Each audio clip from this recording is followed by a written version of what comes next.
Hi, everyone, and thank you for joining us tonight for SVSU Theater's Zoomed reading of William Shakespeare's Macbeth. I am Assistant Professor Tommy Wedge, the director of tonight's show. Although we started rehearsals back in January due to COVID, we ceased all work on our production over a month ago. Yesterday, April 15th, was supposed to be our opening night and would mark the final time our graduating seniors would grace our stages. And last night was when we started rehearsal once again for this show. Inspired by Midland Center for the Arts, Shakespeare and Chill Live, and other theaters performing remotely during this crisis, we wanted to both give our students and audiences a chance to come together and relax while celebrating the work of our seniors who put their time and artistry into this Macbeth. My concept for Macbeth is inspired by History Channel's Vikings. So tonight you'll see women in positions of power, a status they've attained not by their birth gender, but by what they're willing to do and who they're willing to kill to take and hold power. It's Macbeth, after all, right? Tonight, you might see flashes of Vikings pieced together from whatever students could improvise in their homes, and you may also likely see pets and family pop into frame. It's still live theater. Special thanks to go out to Dexter Brigham and Stephen Fort from Midland Center for the Arts, the Office of the President, the Office of the Provost, the Dean of Arts and Behavioral Sciences, University Communications, the Department of Theater, most notably my faculty colleague, Assistant Professor Peggy Mead-Finizio, providing technical support, and most importantly, to our students who are braving this storm with skill, determination, and empathy. On behalf of everyone at SVSU, I want to reiterate how proud of you we are for how you've weathered events and represented our university during this tough time. You are seen, you are appreciated, and we look forward to seeing and appreciating you in person just as soon as we can. As you watch tonight's Facebook Live event, feel free to cheer us on, give us a like or a heart. And if you have to pop away from the screen to take care of family or the like, no worries. As soon as the simulcast is done, the recording will stay on Facebook so you can catch up on what you missed. Because of that, there will be no intermission. Without further ado, here are the 26 student actors and technicians for tonight's Macbeth. Hi, I'm Megan Meyer. I'm a junior theater major, and I'll be playing Macbeth. Hi, I'm Melanie Frasca. I am a senior theater and English major, and I will be playing Lady Macbeth. Hello, I'm Austin. I am a theater and communication education major. I'm a junior, and I will be playing Malcolm. Hello, I am Jake. I am a senior theater major, and I will be playing Macduff. Hi, I'm Melissa Yankee. I'm a sophomore theater and marketing major. I will be playing Ross.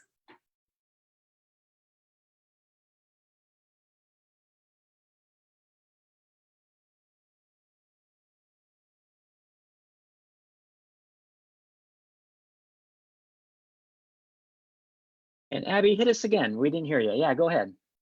Live theater, love it. Of course. Hi, my name is Abby. I am a senior theater and RPW major, and I'll be playing Banquo as well as Caithness and Satan. Hi, my name is Hope. I'm a double major in theater and political science, and I will be playing Which One? Hi, my name is Lexi Schultz. I'm a first year double major in music and theater, and I'll be playing Witch 2. Hello, my name is Jenna Glazier. I'm a freshman majoring in communications and theater education, and I will be playing Witch number 3. Hello, I'm Holly Hauk, and I'm a sophomore theater major. Tonight I'll be playing Hecate.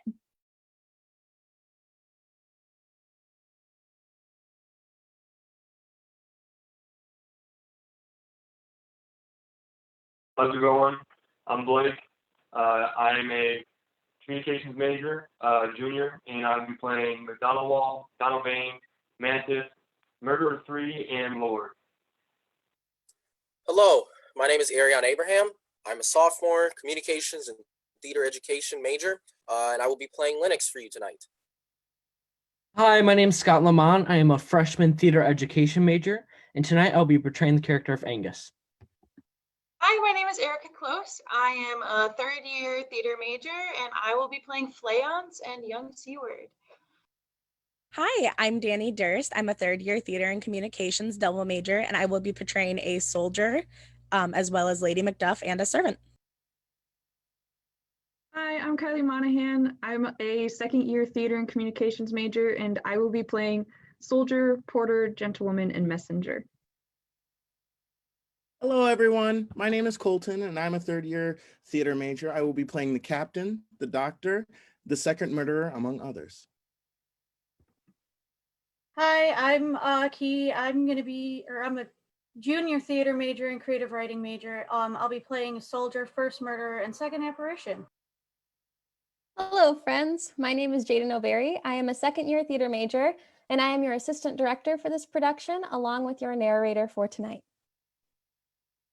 Hi, I'm Jared Kaufman. I'm a second-year communication and theater education major, and I am the assistant stage manager, but I will also be reading for the third apparition and son of Macduff. Hi, my name is Adam Coggins. I'm a third-year theater major and also one of the assistant stage managers. Tonight I will be reading for Duncan, first apparition, and Old Seaward, normally played by Tyler Vincent. Hi, my name is Rhiannon Hall. I'm a third-year theater major. I am the stage manager of this production, but tonight I'm also a swing and on standby in case of technical issues. Hi, I'm Lucas Sinman. I am a second-year theater major, and I will be running the live music and sound tonight. I am Vincent Frank. I'm a senior music major, and I wrote original music for the show. Hi, I'm Peggy Meade-Finizio, an assistant professor in the SVSU Department of Theater, and I am the technical supervisor tonight. And that's our cast and crew. So please sit back and relax and enjoy SVSU's zoomed reading of William Shakespeare's Macbeth. Act 1, Scene 1. A dark field. MacDonald and troops enter. Adjacent, Macbeth and his army. The two men face off at one another before charging all at once. The battle begins. The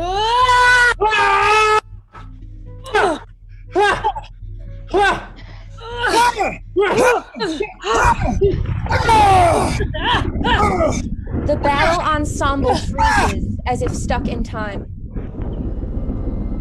Enter the three witches. When shall we three meet again? In thunder, lightning, or in rain? When the hurly-burly's done, when the battle's lost and won.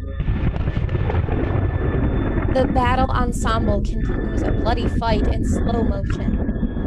The three witches weave their way around the fierce warriors, haunting the men and women every so often by touching them, forcing their bodies to recoil from the contact. That will be ere the set of sun.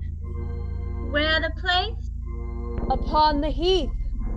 There, to meet with Macbeth. I come, Grey Malkin. Paddock calls. Anon. Fair is foul. And foul is fair. Hover through the fog and filthy air. They exit. The battle continues at full speed once more.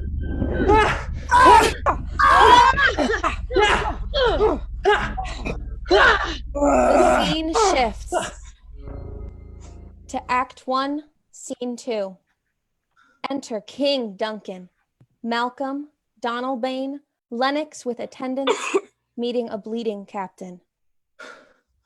What bloody man is that? He can report, as seemeth by his plight, of the revolt, the new estate. This is the sergeant, who, like a good and hardy soldier, fought against my captivity. Hail, brave friend, say to the king the knowledge of the broil, as thou didst leave it. Doubtful it stood, as two spent swimmers that do cling together and choke their art. The merciless MacDonald, worthy to be a rebel, for to that the multiplying villainies of nature do swarm upon him. From the western isles of kerns and gallow glasses is supplied, and fortune on his damned coral smiling showed like a rebel's whore. But all's too weak, for brave Macbeth, well, he deserves that name, disdaining fortune with his brandished steel which smoked with bloody execution. Like valor's minion carved out his passage.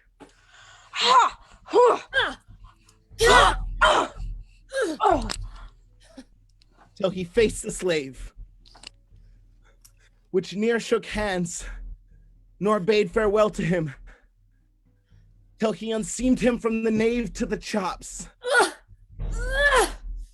and fixed his head upon our battlements. O valiant cousin, worthy gentleman! As whence the sun gins his reflection, shipwracking storms and direful thunders break, so from that the spring whence comfort seemed to come, discomfort swells. Mark, King of Scotland, mark! No justice sooner had with valor armed compelled these skipping kerns to trust their heels. But the Norwegian lord, surveying vantage, with furbished arms and new supplies of men, began a fresh assault. Dismayed not this our captain, Macbeth and Banquo? Yes, as sparrow eagles or hare the lion, if I say sooth, I must report they were, as cannons overcharged with double cracks, so they doubly redoubled strokes upon the foe. Except they meant to bathe in reeking wounds or memorize another Golgotha, but I cannot tell, but I am faint. My gashes cry for help. So well thy words become thee as thy wounds. They smack of honor both. Go get him surgeons. The captain is led off by attendants. Enter Ross and Angus. Who comes here? The worthy Thane of Ross. What a haste looks through his eyes. So should he look that seems to speak things strange. God save the king. Whence camest thou, worthy Thane? From Fife, great king, where Norwegian banners flout the sky and fan our people cold. Norway himself, with terrible numbers, assisted by that most disloyal traitor, the Thane of Cawdor, began a dismal conflict, till that Bellona's bridegroom, lapped in proof, confronted him with self-comparisons, point against point, rebellion arm against arm, curbing his lavish spirit. And to conclude, the victory fell on us. Great happiness. That now Sweno, the Norway's king, craves composition, nor would we deign him burial of his men till he dispersed it at St. Colmsinch, $10,000 to our general use. No more that Thane of Cawdor shall deceive our bosom interest.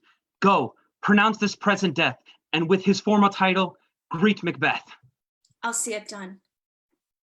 What he hath lost, noble Macbeth hath won. They exit. Act 1, Scene 3.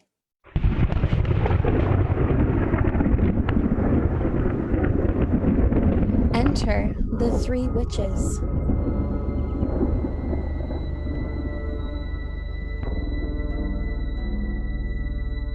Where hast thou been, sister? Ling swine. Sister, where thou? Sailor's wife had chestnut in her lap, and munched and munched and munched. Give me, quoth I, a right day witch, the rough-fed Runian cries. Her husband to Aleppo's gone, master o'er the Tiger, but in a sieve I'll thither sail, and like a rat without a tail, I'll do, and I'll do. I'll give thee a wind. Thou art kind. And I another. And I myself have all the other, and the very ports they blow, and all the quarters that they know in the shipman's car. I'll drain him dry as hay. Sleep shall neither night nor day hang upon his penthouse lid. He shall live a man forbid. Weary 7 nights, 9 times 9, shall he dwindle, peak and pine. Though his bark cannot be lost, yet it shall be tempest-tossed. Look what I have! Show me, show me! Here I have a pilot's thumb, racked as homeward did he come. A drum! A drum! Macbeth doth come! The weird sisters, hand and hand. Hosters of the sea and land. Thus do go about. Thrice to thine, and thrice to mine. And thrice again to make up 9. Peace, the charms wound up. Enter Macbeth and Banquo. So foul and fair a day I have not seen. How far is it called to Forres? What are these, so withered and wild in their attire, that look not like the inhabitants of earth, and yet are on it? Live you, or are you aught that man may question? You seem to understand me, by each at one her choppy fingers laying upon her skinny lips. You should be women, and yet your beards forbid me to interpret that you are so. Speak if you can. What are you? All hail Macbeth. Hail to thee, Thane of Glamis. All hail Macbeth. Hail to thee, Thane of Cawdor. All hail Macbeth, that shalt be king hereafter. Good sir, why do you start and seem to fear things that do sound so fair? In the name of truth, are you fantastical, or that indeed which outwardly you show? My noble partner you greet with present grace and great prediction of noble having and royal hope, that he seems rapt withal. To me you speak not, if you can look into the seeds of time and say which grain will grow and which will not. Speak then to me, who neither beg nor fear your favors nor your hate. Hail. Hail. Hail. Lesser than Macbeth, and greater. Not so happy, yet much happier. Thou shalt get kings, though thou be none. So all hail Macbeth and Banquo. Banquo and Macbeth. Stay, you imperfect speakers. Tell me more. By Sinel's death I know I am Thane of Glamis, but how of Cawdor? The Thane of Cawdor lived, a prosperous gentleman, and to be king stands not within the prospect of belief no more than to be Cawdor. Say from whence you owe this strange intelligence, or why upon this blasted heath you stop our way with such prophetic greeting. Speak, I charge you. The witches vanish. The earth hath bubbles, as the water has, and these are of them. Whither are they vanished? Into the air, and what seemed corporal melted as breath into the wind, would they have stayed. Were such things here as we do speak about? Or have we eaten on the insane root that takes reason prisoner? Your children shall be kings. You shall be king. And Thane of Cawdor too, when it not so. To the self-same tune and words. Who's here? Enter Ross and Angus. The king hath happily received, Macbeth, the news of thy success. And when he reads of thy personal venture in the rebels' fight, his wonders and praises do contend which should be thine or his. Silence with that. In viewing o'er the rest of the self-same day, he finds thee in the stout Norwegian ranks, nothing afeard of what thyself didst make, strange images of death. As thick as tale came post with post, and everyone did bear thy praises in his kingdom's great defense, and poured them down before him. We are sent to give thee from our royal master thanks, only to herald thee into his sight, not pay thee. And for an earnest of a greater honor, he bade me, from him, call thee Thane of Cawdor, in which addition, hail, most worthy Thane, for it is thine. What? Can the devil speak true? The Thane of Cawdor lives. Why do you dress me in borrowed robes? Who was the Thane lives yet, but under heavy judgment bears that life which he deserves to lose. Whether he was combined with those of Norway, or did line the rebel with hidden help and vantage, or that with both he labored in his country's wreck, I know not. But treason's capital, confessed and proved, have overthrown him. Glamis and Thane of Cawdor, the greatest is behind. Thanks for your pains. Do you not hope your children shall be kings, when those that gave the Thane of Cawdor to me promised no less to them? That trusted home might yet enkindle you unto the crown. Besides, the Thane of Cawdor, but 'tis strange, and oftentimes to win us our harm, the instruments of darkness tell us truths, win us with honest trifles to betray us in deepest consequence. Cousin, I pray a word with you. Two truths are told as happy prologues to the swelling act of the imperial theme. I thank you, gentlemen. The supernatural soliciting cannot be ill, cannot be good. If ill, why hath it given me earnest of success commencing in a truth? I am Thane of Cawdor. If good, why do I yield to that suggestion whose horrid image doth unfix my hair and make my seated heart knock at my ribs against the use of nature? Present fears are less than horrible imaginings. My thought, whose murder is yet but fantastical, shakes so my single state of man that function is smothered in surmise, and nothing is but what is not. Look how our partner's wrapped. If chance will have me king, why chance may crown me without my stir. New honors come upon him like our strange garments, cleave not to their mold, but with the aid of use. Come what come may, time and the hour runs through the roughest day. Worthy Macbeth, we stay upon your leisure. Give me your favor. My dull brain was wrought with things forgotten. Kind gentlemen, your pains are registered where every day I turn the leaf to read them. Let us toward the king. Think upon what hath chanced, and at more time the interim having waited, let us speak our free hearts each to other. Very gladly. Till then enough. Come, friends. They exit. Act 1, Scene 4. Enter Lennox, Malcolm, Donalbain, and attendants.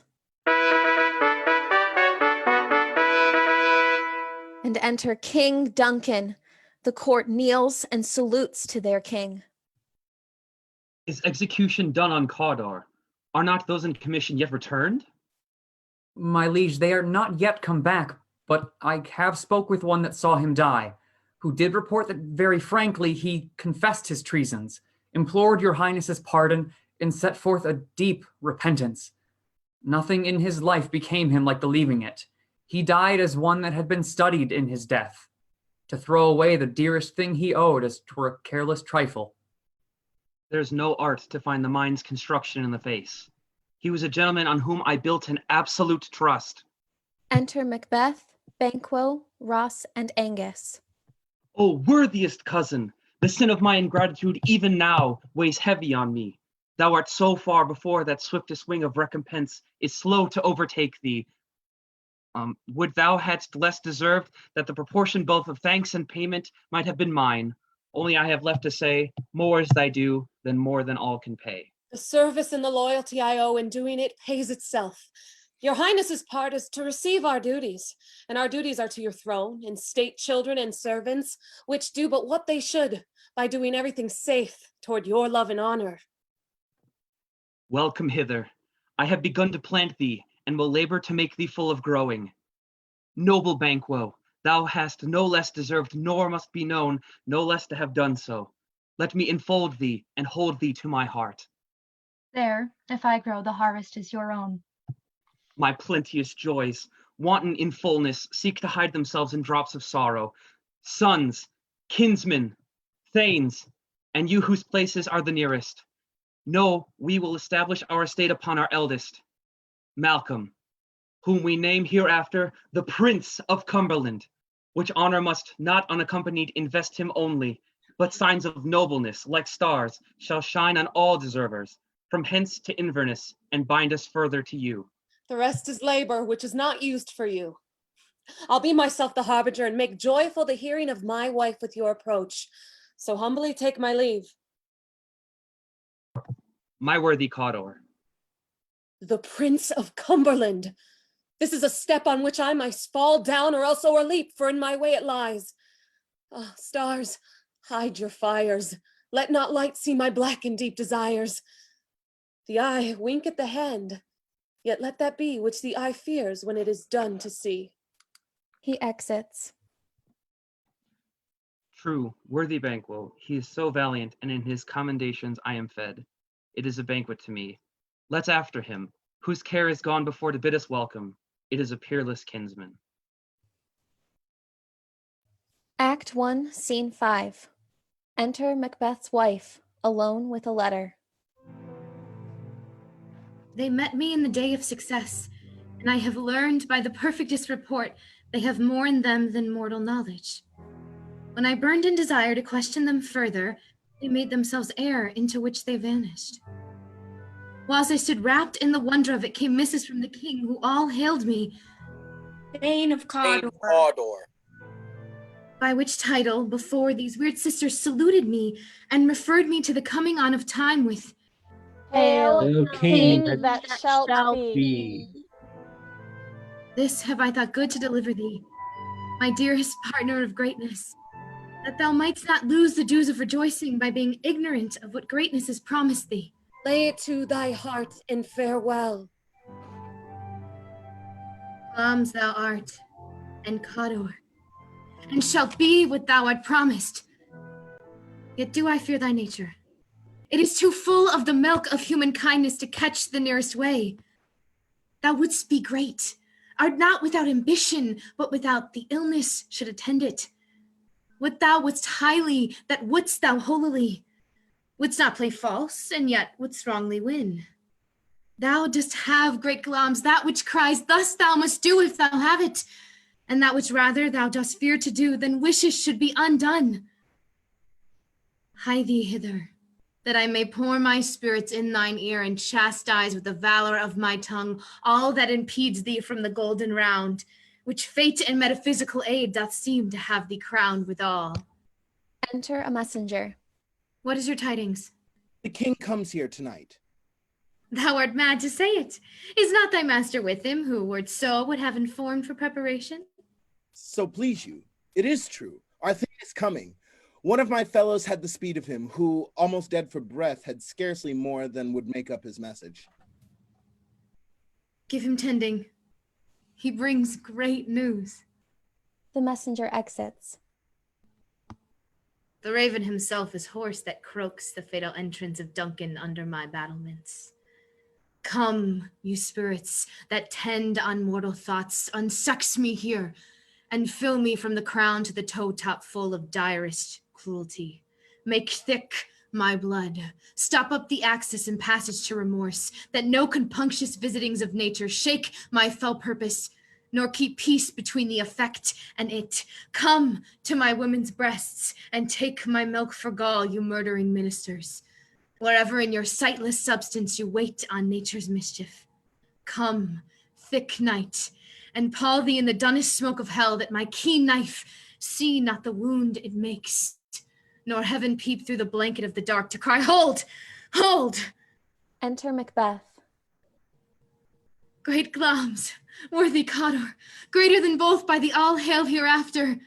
Thy letters have transported me beyond this ignorant present, and I feel now the future in the instant. My dearest love, Duncan comes here tonight. And when goes hence? Tomorrow as he purposes. Oh, never shall sun that morrow see. Your face, my thane, is as a book, where men may read strange matters. To beguile the time, look like the time. Bear welcome in your eye, your hand, your tongue.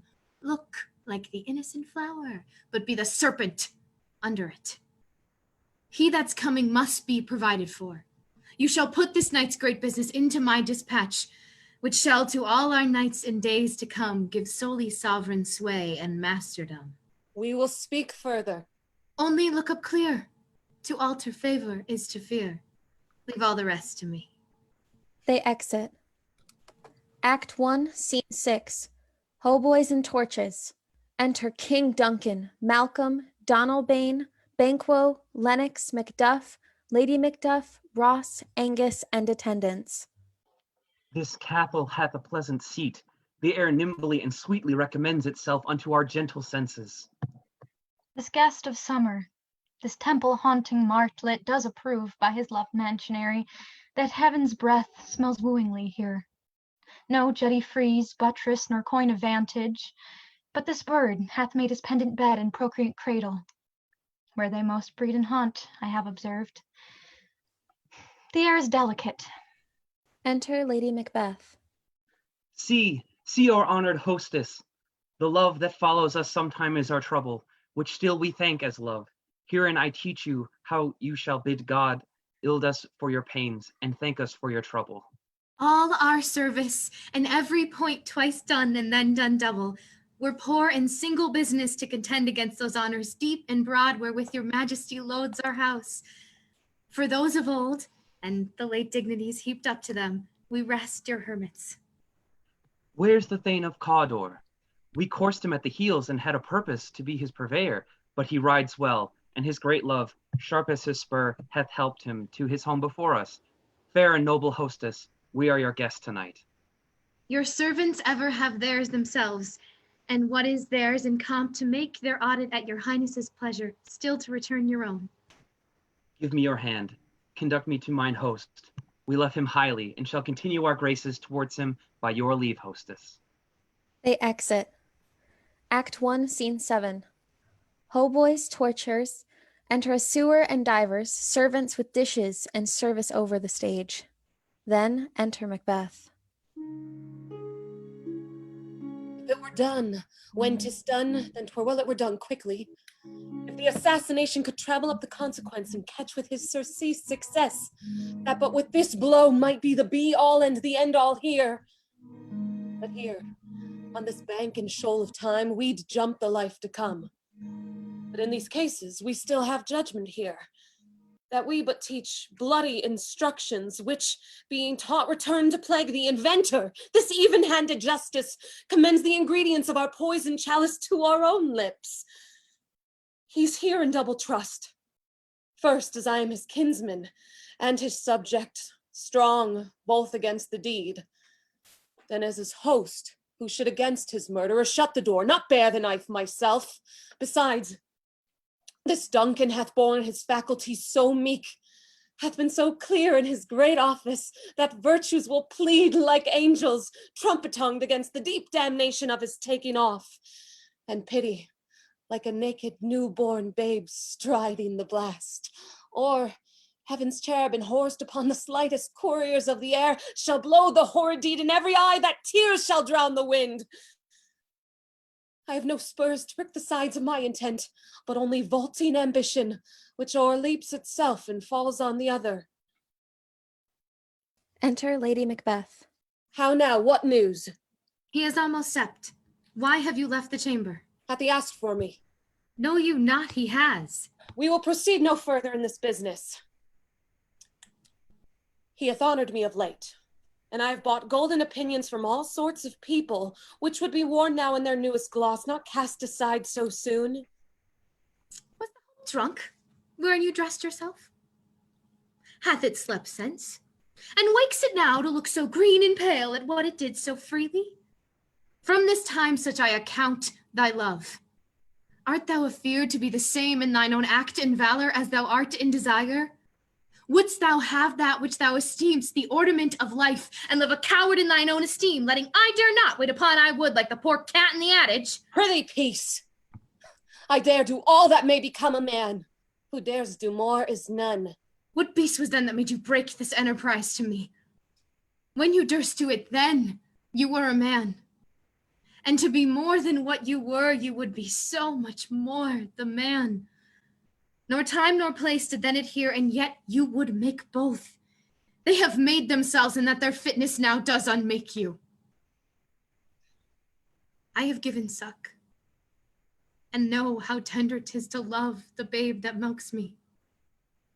I would, while it was smiling in my face, have plucked my nipple from his boneless gums and dashed the brains out had I so sworn as you have done to this. If we should fail. We fail. But screw your courage to the sticking place and will not fail. When Duncan is asleep, whereto rather his day's hard journey soundly invite him, his two chamberlains will I with wine and wassail so convince that memory, the warder of the brain, shall be a fume, and the receipt of reason a limbeck only.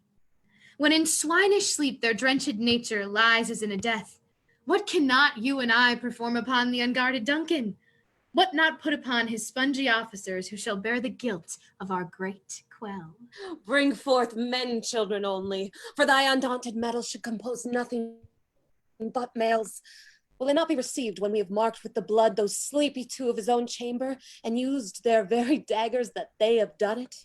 Who dares receive it other, as we shall make our griefs and clamor roar upon his death? I am settled and bent up, each corporal agent to this terrible feat. Away, and mock the time with fairest show. False face must hide what the false heart doth know. They exit. Act 2, Scene 1. Enter Banquo and Fleance with a torch before him. How goes the night, boy? The moon is down. I have not heard the clock. And she goes down at 12. I take it is later, sir. Hold, take my sword. There's husbandry in heaven. Their candles are all out. Take thee that too. A heavy summon lies like lead upon me, and yet I would not sleep. Merciful powers restrain me in the cursed thoughts that nature gives ways to response. Enter Macbeth and a servant with a torch. Give me my sword. Who's there? A friend. What, sir, not yet at rest? The king's abed, he hath been an unusual pleasure, and sent forth great regress to your offices. This diamond he greets your wife with, and by the name of most kind hostess, and shut up in meaningless, measureless content. He gives Macbeth a jewel. Being unprepared, our will became the servant to defect, which else should free have wrought. All's well. I dreamt last night of the weird sisters. To you they have showed some truth. I think not of them. Yet, when we can entreat an hour to serve, we would spend it in some words upon that business, if you would grant the time. At your kindest leisure. If you shall cleave to my consent, when 'tis, it shall make honor for you. So I lose none in seeking to augment it, but still keep my bosom franchised and allegiance clear. I shall be counseled. Good. Repose the while. Thanks, sir. The like to you. Banquo and Fleance exit. Go bid thy mistress. When my drink is ready, she strikes upon the bell. Get thee to bed. The servant exits. Is this a dagger, which I see before me? The handle toward my hand? Come, let me clutch thee. I have thee not, and yet I see thee still. Art thou not fatal vision sensible to feeling as to sight? Or art thou but a dagger of the mind, a false creation proceeding from the heat oppressed brain? I see thee yet, in form as palpable as this which now I draw. Thou marshallest me the way that I was going, and such an instrument I was to use. Mine eyes are made the fools of the other senses, or else worth all the rest. I see thee still. And on thy blade in dudgeon, gouts of blood which were not so before. There's no such thing. It is the bloody business which informs thus to mine eyes. Now, o'er the one half world, nature seems dead, and wicked dreams abuse the curtained sleep. Witchcraft celebrates pale Hecate's offerings, and withered murder, alarmed by his sentinel. The wolf, whose howls his watch, thus with his stealthy pace, with Tarquin's ravishing strides, towards its design moves like a ghost. Thou sure and firm step, earth, hear not my steps, which way they walk, for fear thy very stones prate of my whereabouts, and take the present horror from this time which now suits with it. Whiles I threat, he lives, words to the heat of deed too cold breath gives.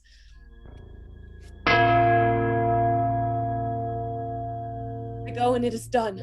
The bell invites me. Hear it not, Duncan, for it is a knell that summons thee to heaven or to hell. He exits. Act 2, Scene 2. Enter Lady Macbeth. That which hath made them drunk hath made me bold. What hath quenched them hath given me fire. Hark! Peace. It was the owl that shrieked, the fatal bellman which gives the sterns good night. He is about it. The doors are open, and the surfeited grooms do mock their charge with snores. I have drugged their possets, that death and nature do contend about them, whether they live or die. Who is there? What ho? Alack, I'm afraid they have awaked, and 'tis not done. The attempt and not the deed confounds us. Hark! I laid their daggers ready. He could not miss him. Had he not resembled my father as he slept, I had done't. Enter Macbeth with bloody daggers. My husband? I have done the deed. Didst thou not hear a noise? I heard the owls scream and the crickets cry. Did you not speak? When? Now, As I descended, hark! Who lies at the second chamber? Donalbain. Oh, this is a sorry sight. A foolish thought to say, a sorry sight. As one did laugh and sleep, and one cried, Murder! That they did wake each other. I stood and heard them. But they did say their prayers and address them again to sleep. There are two lodged together. One cried, God bless us. Amen. The other, as they had seen me with these hangman's hands, listening their fear. I could not say amen when they did say, God bless us. Consider it not so deeply. But wherefore could I not pronounce amen? I had most need of blessing, and amen stuck in my throat. These deeds must not be thought after these ways, so it will make us mad. Methought I heard a voice cry, Sleep no more. Macbeth does murder sleep. The innocent sleep. Sleep that knits up the raveled sleeve of care. The death of each day's life, sore labor's bath, balm of hurt minds, great nature's second course, chief nourisher in life's feast. What do you mean? Still it cried, Sleep no more. to all the house. Glamis hath murdered sleep, and therefore Cawdor Shall sleep no more. Macbeth shall sleep no more. Who was it that thus cried? Why, worthy Thane, you do unbend your noble strength to think so brain sickly of things. Go, get some water and wash this filthy witness from your hand. Why did you bring these daggers from the place? They must lie there. Go, carry them and smear the sleepy grooms with blood. I'll go no more. I'm afraid to think what I have done. Look on't again, I dare not. Infirm of purpose! Give me the daggers. The sleeping and the dead are but as pictures. 'Tis the eye of childhood that fears a painted devil. If he do bleed, I'll gild the faces of the grooms withal, for it must seem their guilt. She exits with the daggers. Whence is that knocking? How is it with me when every noise appalls me? What hands are here? They pluck out mine eyes. Will all great Neptune's ocean wash this blood clean from my hands? No, this my hand will rather the multitudinous sea incarnadine, making the green one red. Enter Lady Macbeth. My hands are of your color, but I shame to wear a heart so white. I hear a knocking at the south entry. Retire we to our chamber. A little water clears us of this deed. How easy is it then? Your constancy hath left you unattended. Hark, more knocking. Get on your nightgown lest occasion call us and show us to be watchers. Be not lost so poorly in your thoughts. Know my deed, 'twere best not know myself. Wake Duncan with thy knocking. I would thou couldst. They exit. Act 2, Scene 3. Enter a porter. There's a knocking indeed. If a man were porter of Hellgate, he should have old turning the key. Knock, knock, knock. Who's there in the name of Beelzebub? Here's a farmer that hanged himself on the expectation of plenty. Come in time, have napkins enough about you. Here you'll sweat for it. Knock, knock. Who's there in the other devil's name? Faith, here's an equivocator that could swear in both the scales against either scale, who committed treason enough for God's sake, yet could not equivocate to heaven. Oh, come in, equivocator. Knock, knock, knock. Who's there?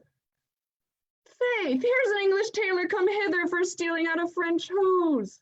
Come in, tailor, here you may roast your goose. Knock, knock, never at quiet. What are you?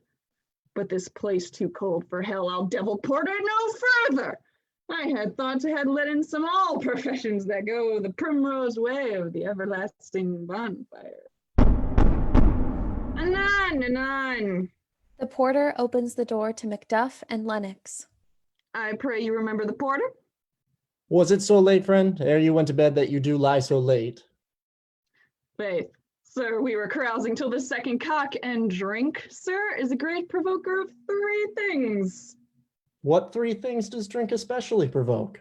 Marry, sir, nose painting, sleep, and urine. Treachery, sir, it provokes and it provokes lechery, but it takes away the performance. Therefore, much drink may to be said to be an equivocator and lechery. It makes him, and it mars him. It sets him off, and it sets him off. It persuades him, but it disheartens him, and it makes him stand to, but not stand to. In conclusion, it equivocates him in his sleep, and giving him the lie leaves him. I believe drink gave thee the lie last night. That it did, sir. I had the very throat on me, but I requited him for his lie, and I think, being too strong for him, though he took up my legs sometimes, that I made a shift past him. Is thy master stirring? Enter Macbeth. Our knocking has awaked him. Here he comes. The porter exits. Good morrow, noble sir. Good morrow, both. Is the king stirring, worthy thane? Not yet. He did command me to call timely on him. I have almost slipped the hour. I'll bring you to him. I know that this is a joyful trouble to you, but yet 'tis one. The labor we delight in physics pain. This is the door. I'll make so bold to call, for it is my limited service. Macduff exits. Goes the king hence today? He does. He did appoint so. The night has been unruly. Where we lay, our chimneys were blown down, and as they say, lamenting's heard in the air. Strange screams of death, and prophesying with accents terrible of dire combustion and confused events, new batch to the woeful time. The obscure bird clamored to the livelong night. Some say the earth was feverish and did shake. 'Twas a rough night. My young remembrance cannot parallel a fellow to it. Enter Macduff. Whore. Tongue nor heart cannot conceive nor name thee. What's the matter? Confucian now hath made his masterpiece.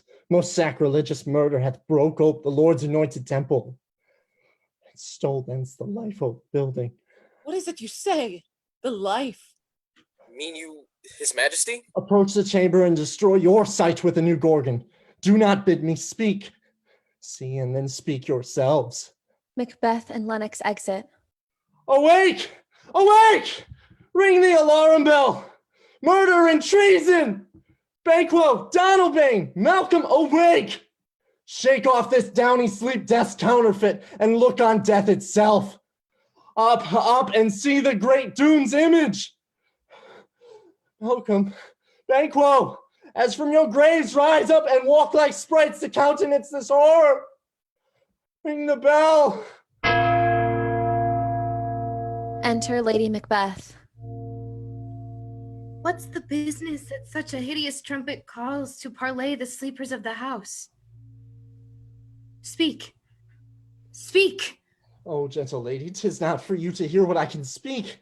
The repetition in a woman's ear would murder as it fell. Enter Banquo. Oh, Banquo, our royal master's murdered. Whoa! Alas! What? In our house? Too cruel anywhere. Dear Duff, I prithee contradict thyself and say it is not so. Enter Macbeth, Lennox, and Ross. Had I but died an hour before this chance, I had lived a blessed time. For from this instant there's nothing serious in mortality. All is but toys. Renown and grace is dead. The wine of life is drawn, and the mere lease is left this vault to brag of. Enter Malcolm and Donalbain. What is amiss? You are, and do not know it. The spring, the head, the fountain of your blood is stopped. The very source of it is stopped. Your royal father's murdered. Oh, by whom? Those of his chamber, it has it seemed, had done it. Their hands and faces were all badged with blood. So were their daggers, which unwiped we found upon their pillows. They stared and were distracted. No man's life were to be trusted with them. Oh, yet I do repent me of my fury that I did kill them. Wherefore did you so? Who can be wise, amazed, temperate, and furious, loyal and neutral in a moment? No man. The expedition of my violent love outrun the pause of reason. Here lay Duncan, his silver skin laced with his golden blood, and his gashed stabs looked like a breach in nature for rune's wasteful entrance. There, the murderers steeped in the colors of their trade, their daggers unmannerly breached with gore. Who could refrain that had a heart to love, and in that heart, courage to make love known? Help me hence. Oh. Look to the lady. Why do we hold our tongues that most may claim this argument for hours? What should be spoken here? For our fate, here an ogre hole may rushing and seize us. Let's away. Our tears are not yet brewed. Nor our strong sorrow upon the foot of motion. Look to the lady. Lady Macbeth is assisted to leave. And when we have our naked frailties hid, that suffer in exposure, let us meet and question this most bloody piece of work to know it further. Fears and scruples shake us, in the great hand of God I stand, thence against the undivulged pretense I fight of treasonous malice. And so do I. So all. Let's briefly put on manly readiness and meet in the hall together. Well contented. All but Malcolm and Donalbain exit. What will you do? Let's not consort with them. To show an unfelt sorrow is an office which the false man does easy. I'll to England. To Ireland I. Our separate fortunes shall keep us both the safer. Where we are, there's daggers and many smiles. They're nearer blood. They're nearer bloody. This murderous shaft that's shot has not yet lighted. Our safest way is to avoid the aim. Therefore to horse, and let us not be dainty of leave-taking, but shift away. There's warrant in that theft which steals itself when there's no mercy left. They exit. Act 2, Scene 4. Enter Ross and Macduff. Here comes the good Macduff. How goes the world, sir? Why, see you not? Is known who did this more than bloody deed? Those that Macbeth hath slain. Alas the day. What good could they pretend? They were suborned. Malcolm and Donalbain, the king's two sons, are stolen away and fled, which puts upon them suspicion of the deed. 'Gainst nature still, thriftless ambition that will raven up thine own lives means. Then 'tis most like the sovereignty will fall upon Macbeth. He is already named and gone to Scone to be invested. Where is Duncan's body? Carried to Colmkill, the sacred storehouse of his predecessors and guardian of their bones. Will you to Scone? No, cousin, I'll to Fife. Well, I will thither. Well, may you see things well done there. Adieu, lest our old robes sit easier than our new. They exit. Act 3, Scene 1. Enter Banquo. Thou hast it now. King, Cawdor, Glamis, all as the weird women promised, and I fear thou hast played most foully for it. Yet it was said that it should not stand in thy posterity, but that myself should be the root and father of many kings. If there comes truth from them, as upon thee, Macbeth, their speeches shine, then why, by the verities on thee make good, may they not be my oracles as well, and set me up in hope? But hush, no more. Enter King Macbeth, Lady Macbeth, Lennox, Ross, lords, and attendants. Here's our chief guest. If he had been forgotten, it had been as a gap in our great feast, and all thing unbecoming. Tonight we hold a solemn supper, sir, and I'll request your presence. Let your highness command upon me, to the which my duties are with a most indissoluble tie forever knit. Ride you this afternoon? Aye, my good lord. We should have else desired your good advice, which still hath been both grave and prosperous in this day's council, but we'll take tomorrow. Is it far you ride? As far, my lord, as will fill up the time twixt this and supper. Go not my horse, the better I must become a borrower of the night for a dark hour or twain. Fail not our feast. my lord, I will not. We hear our bloody cousins are bestowed in England and in Ireland, not confessing their cruel parricide, filling their hearers with strange invention. But of that tomorrow, when the wherewithal, we shall have cause of state craving us jointly. Hie you to horse, adieu, till you return at night. Goes Fleance with you? Aye, my good lord. Our time does call upon us. I wish your horses swift and sure of foot, and so I do commend you to their backs. Farewell. Let every man be master of his time, till 7 at night. To make society the sweeter welcome, we will keep ourselves till supper time alone. While then, God be with you. Lords and all but Macbeth exit, and a servant enters. Sirrah, a word with you. Attend those gentlemen our pleasure? They are, my lord, without the palace gate. Bring them before us. The servant exits. To be thus is nothing but to be safely thus. Our fears in Banquo stick deep, and in his royalty of nature reigns that which would be feared. 'Tis much he dares, and to that dauntless temper of his mind, he hath a wisdom that doth guide his valor to act in safety. There is none but he whose being I do fear, and under him my genius is rebuked, as it is said, Mark Antony's was by Caesar. He shied the sisters when first they put the name of king upon me, and bade them speak to him. Then, prophet-like, they held him father to a line of kings. Upon my head they placed a fruitless crown, and put a barren scepter in my grip, thence to be wrenched with an unlineal hand of mine, no son of my succeeding. If it be so, for Banquo's issue have I filled my mind. For them, the gracious Duncan, have I murdered. Put rancers in the vessel of my peace only for them, and mine eternal jewel given to the common enemy of man to make them kings, the seeds of Banquo kings. Rather than so, come fade into the list, and champion me to the utterance.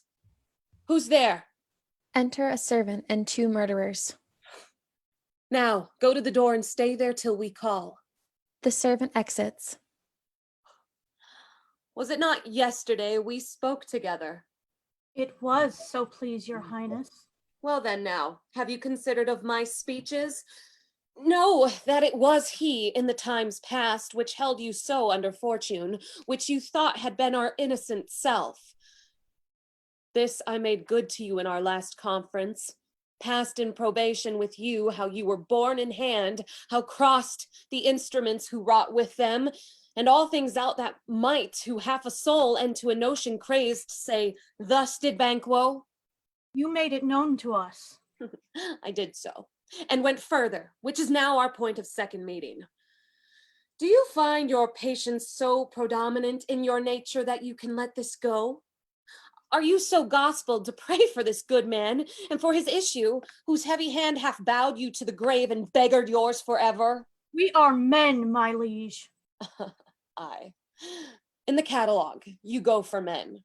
As hounds and greyhounds, mongrels, spaniels, curs, sloths, water rugs, and demi-wolves are all clept by the name of dogs.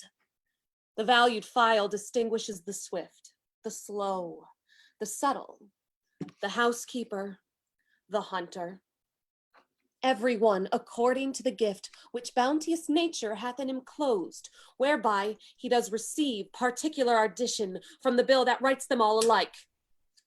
And so of men. Now, if you have a station in the file, now with the worst rank of manhood, say it, and I will put that business in your bosoms whose execution takes your enemy off, grapples you to the heart and love of us, who wear our health but sickly in his life, which in his death were perfect. I am one, my liege, whom the vile blows and buffets of the world hath so incensed that I am reckless in what I do, despite the world. And I another, so weary with disasters, tugged with fortune, that I would set my life on any chance to mend it or be ridden it. Both of you know Banquo was your enemy? True, my lord. So is he mine, and in such bloody distance that every minute of his being thrusts against my nearest of life. And though I could with barefaced power sweep him from my sight, and bid my will avouch it, yet I must not. For certain friends that are both his and mine, whose loves I may not drop, but wail his fall, who I myself struck down. And thence it is that I to your assistance do make love, masking the business from the common eye for sundry weighty reasons. We shall, my lord, perform what you command us. So our lives. Your spirit shine through you. Within this hour at most, I will advise you where to plant yourselves, acquaint you with the perfect spy of the time. The moment on it, for it must be done tonight, and something from the palace. Always thought that I require a clearness. And with him, to leave no rubs nor botches in the work, Fleance, his son, that keeps him company, whose absence is no less material to me than in his father's, must embrace the fate of that dark hour. Resolve yourselves apart. I'll come to you anon. We are resolved, my lord. I'll call upon you straight. Abide within. The murderers exit. It is concluded. Banquo, thy soul's flight, if it find heaven, must find it out tonight. He exits. Act 3, Scene 2. Enter Macbeth's lady and a servant. Is Banquo gone from court? Aye, madam, but returns again tonight. Say to the king I would attend his leisure for a few words. Madam, I will. The servant exits. Naught had, all spent. Where our desire is got without content, to savor to be that which we destroy, then by destruction dwell in doubtful joy. Enter Macbeth. How now, my lord? Why do you keep alone? Of sorrow's fancies your companions making, using these thoughts which should have died with them, they think on. Things without all remedy should be without regard. What's done is done. We have scorched the snake, not killed it. She'll close and be herself, whilst our poor malice remains in danger of her former tooth. But let the frame of things disjoint, both worlds suffer. Ere we will eat our meal in fear, and sleep in the affliction of these terrible dreams that shake us nightly. Better be with the dead, whom we to gain our peace have sent to peace, than unto torture of the mind to lie in restless ecstasy. Duncan is in his grave. After life's fitful fever, he sleeps well. Treason has done his worst. Nor steel, nor poison, malice domestic, foreign levy, nothing can touch him further. Come on. Gentle, my lord, sleek o'er your rugged looks. Be bright and jovial among your guests tonight. So shall I, love, and so I pray be you. Let your remembrance apply to Banquo. Present him eminence both with eye and tongue, unsafe the while that we must lave our honors in these flattering streams, and make our faces vivards to our hearts, disguising what they are. You must leave this. Oh, full of scorpions is my mind, dear wife. Thou knowest Banquo and his Fleance lives. But in them nature's copies not etern. There's comfort yet, they are saleable. Then be thou junkened, ere the bat hath flown his cloistered flight, ere to black Hecate Semens the shard-born beetle with his drowsy hums hath rung night's yawning peal, there shall be done a deed of dreadful note. What's to be done? Be innocent of the knowledge, dearest Chuck, till thou applaud the deed. Come, sealing night, scarf up the tender eye of pitiful day, and with thy bloody and invisible hand, cancel and tear to pieces that great bond which keeps me pale. Light thickens, and the crow makes wings to the rocky wood. Good things of day begin to droop and drowse, whiles night's black agents do their praise do rouse. Thou marvelest at my words, but hold thee still. Things bad begun will make themselves by ill. So, prithee, go with me. They exit. Act 3, Scene 3. Enter the three murderers. But who did bid thee join with us? Macbeth. He needs not our mistrust, since he delivers our offices and what we have to do to the direction just. Then stand with us. The west yet glimmers with some streaks of day. Now spurs the lated traveler apace to gain the timely inn, and near approach is the subject of our watch. Hark! I hear horses. Give us a light there, Ho. Then 'tis he. The rest that are within our note of the expectation already are I the court. His horses go about. Almost a mile. But he does so usually, so all men do. From hence to the palace gate make it their walk. Enter Banquo and Fleance with a torch. A light. A light! 'Tis he! Stand to it. It will be rain tonight. Let it come down! The three murderers attack. Oh, treachery! Fly, good Fleance, fly, fly! Thou mayest revenge, O slave!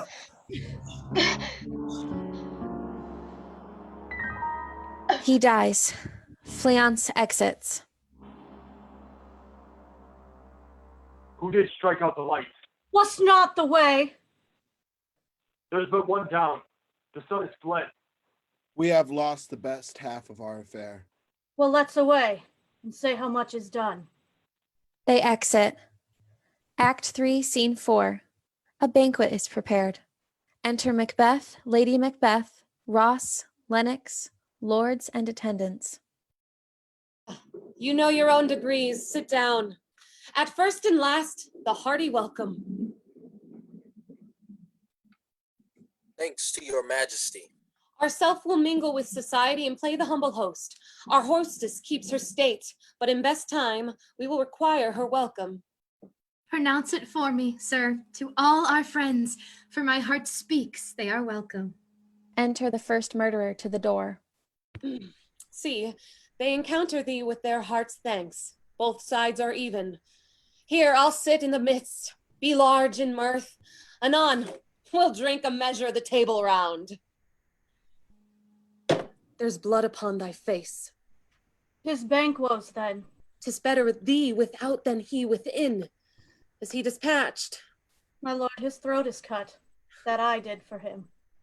Thou art the best, oh, the cutthroats. Yet he's good that did the like for Fleance. If thou didst it, thou art the non-peril. Most royal sir, Fleance is escaped.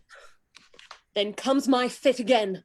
I had else been perfect, whole as the marble, founded as the rock, as broad and general as the caseine air.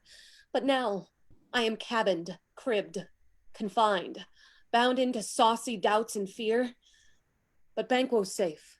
Aye, my good lord, safe in a ditch he bides, with 20 trenchade gashes to his head, the least a death to nature. Thanks for that. There the grown serpent lies. The worm that's fled hath nature that in time will venom breed. No teeth for the present. Get thee gone. Tomorrow we'll hear ourselves again. The murderer exits. My royal lord, you do not give the cheer. The feast is sold that is not often vouched, while 'tis a making, 'tis given with welcome. To feed were best at home, from thence the sauce to meat is ceremony. Meeting were bare without it. Enter the ghost of Banquo and sits in Macbeth's place. Sweet remembrancer. Now, good digestion, wait on appetite and health on both. May it please your highness sit? Here had we now our country's honor roofed, where the graced person of our Banquo present, who may I rather challenge for unkindness than pity for mischance. His absence, sir, lays blame upon his promise. Please it yourself, highness, to grace us with your royal company. The table's full. Here is a place reserved, sir. Where? Here, my good lord. What is it that moves your highness? Which of you have done this? What, my good lord? Thou cannot say I did it. Never shake thy gory locks at me. Gentlemen, rise. His highness is not well. Sit, worthy friends. My lord is often thus, and hath been from his youth. Pray you, keep seat. The fit is momentary. Upon a thought, he will again be well. If much you note him, you shall offend him and extend his passion. Feed and regard him not. Are you a man? Aye, and a bold one, that dare look on the face that which may appall the devil. Oh, proper stuff. And this is the very painting of your fear. This is the air-drawn dagger which you said led you to Duncan. Oh, these flaws and starts, imposters to true fear, would well become a woman's story at a winter's fire authorized by her grandam. Shame itself. Why do you make such faces? When all's done, you look but on a stool. Prithee, see there! Behold, look! Lo, how say you? Why, what care I? If thou canst not, speak too! If charnel houses and our graves must send those that we bury back, our monuments shall be the maws of kites. What? Quite The ghost exits. If I stand here, I saw him. Fie, for shame! Blood hath been shed ere now if the olden time, ere humane statute purged the gentle wheel. Aye, and since too murders have been performed too terrible for the ear. The time has been that, when our brains were out, the man would die, and there an end. But now, they rise again, with 20 mortal murders on their crowns, and push us from our stools. This is more strange than such a murder is. My worthy lord, your noble friends do lack you. I do forget. Do not muse at me, my most worthy friends. I have strange infirmity, which is nothing to those that know me. Come, love, and health to all. Then I'll sit down. Give me some wine. Fill full. Enter the ghost once more. I drink to the general joy of the whole table, and to our dear friend Banquo, whom we miss, would he were here. To all, and him we thirst, and all to all. Our duties and the pledge. Avaunt and quit my sight! Let the earth hide thee! Thy bones are marrowless, thy blood is cold. Thou hast no speculation in those eyes which thou dost glare with. Think of this, good peers, but as a thing of custom. 'Tis no other, only it spoils the pleasure of the time. What man dare I dare? Approach thou like the rugged Russian bear, the armed rhinoceros, or the Hykran tiger. Take any shape but that, and my firm nerves shall never tremble. Or be alive again and dare me to the desert with my sword. If trembling I inhabit, then protest me the baby of a girl. Hence, horrible shadow! Unreal mockery, hence! The ghost exits. Why so, being gone? I'm a man again. Pray you sit still. You have displaced the mirth, broke the good meeting with most admired disorder. Can such things be and overcome us like a summer's cloud without our special wonder? You make me strange, even to the disposition that I owe, when now I think you can behold such sights and keep the natural ruby of your cheeks when mine is blanched with fear. What sights, my lord? I pray you, speak not. He grows worse and worse. Question enrages him. At once, good night. Stand not upon the order of your going, but go at once.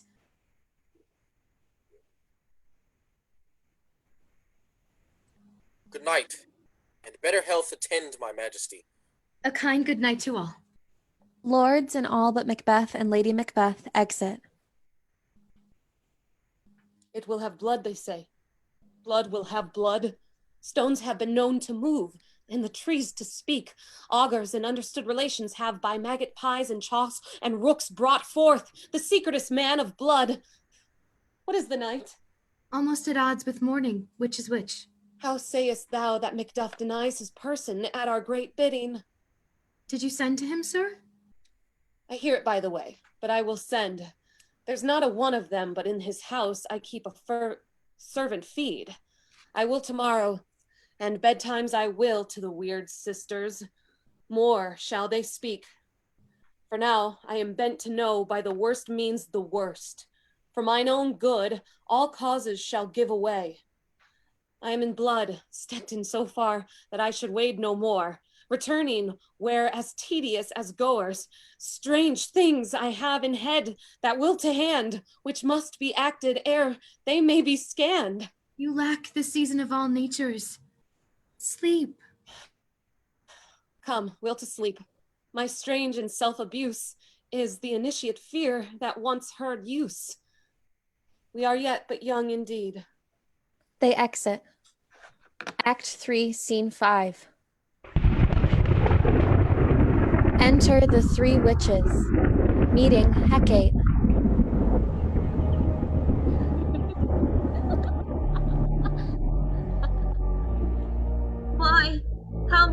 hesitate. You look angrily. Have I not reason? Beldams as you are!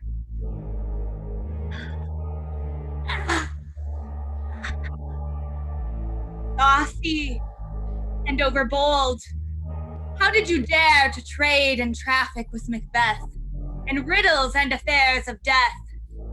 Die, mistress of your charms, close contriver of all harms, was never called to bear my part or show the glory of our art. And which is worse, all you have done has been for a wayward son, spiteful, wrathful, what others do loves for his own ends, not for you. Get you gone! At the pit of Acheron, meet me in the morning. Night I'll spend till a dismal and a fatal end.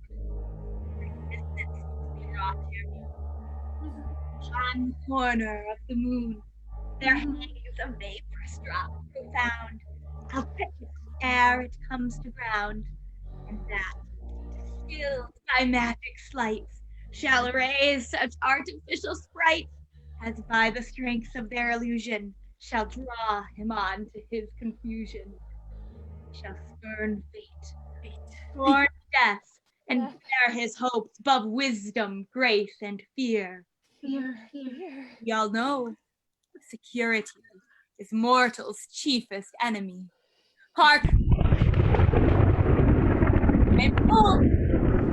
My little spirits sit, foggy cloud, gaze for me. Hecate exits. Come away. Come away. Come away. Come away. Come Come away. away. Come away. Come away. Come away. Let's make haste. She'll soon be back again. They exit. Act 3, Scene 6. Enter Lennox and another lord. My former speeches have but hit your thoughts, which can interpret farther. Only I say things have been strangely born. The gracious Duncan was pitied of Macbeth. Merry, he was dead. And the right valiant Banquo walked too late, whom you may say, if it please you, Fleance killed, for Fleance fled. Men must not walk too late. Who cannot want the thought how monstrous it was for Malcolm and for Donalbain to kill their gracious father? Damned in fact, how it did grieve Macbeth. Did he not straight in pious rage the two delinquents fear they were slaves of drink and thralls of sleep? Was that not nobly done? Aye, and wisely too, for 'twould have angered any heart alive to hear the men deny it. So that, I say, he has borne all things well. And I do think that he, the Duncan's son, under his key, as, and please heaven, he shall not, they should find what to kill a father. So should Fleance, but peace, for from broad words, and cause he failed, his presence at the tyrant's feast, I hear Macduff lives in disgrace. Sir, can you tell where he bestows himself? The son of Duncan lives in the English court, and has received the most pious Edward with such grace that the malevolence of his fortune nothing takes from his high respect. Thither Macduff is going to pray the Holy King upon his aid, to wake Northumberland and warlike Stewart, that by the help of thee, with him above to ratify the work, we may again give our table meat, sleep to our nights, free from our feasts and banquets bloody knives, do faithful homage and receive free honors, all which we pine for now. And this report hath so exasperated the king that he prepares for some attempt of war. Said he to Macduff? He did, and with an absolute sir, not I. The cloudy messenger turns me his back and hums, as who should say, you'll rue the time that clogs me with this answer.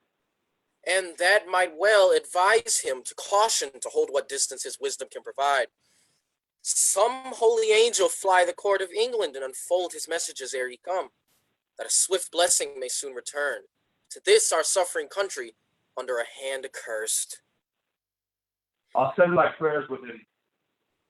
They exit. Act 4, Scene 1. Enter Enter the three witches. I brinded that half feud. Thrice and once the hedge pig whined. Harp your cries, 'tis time, 'tis time. Round about the cauldron go, in the poisoned entrails throw.